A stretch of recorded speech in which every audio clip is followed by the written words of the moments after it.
Assalamu alaikum Masoya, barkanmu da warhaka. Kamar yadda muka saba kawo muku sabbin ayyukan mu, yau mu zo muku da sabon aikin mu mai suna Aminiya. But kafin mu ci gaba da wannan shoyin muku wannan sauti mai daɗi mai suna Aminiya, ma'ana waƙar Ali Jita.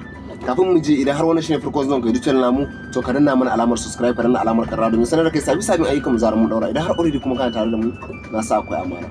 A tsaya kalla, I liking, a mana comment, sannan a taya mu yaɗa in uwa da abokan arziki. Na sa akwai amana. Muhammad Fiya na gode shi, yana matukar godiya.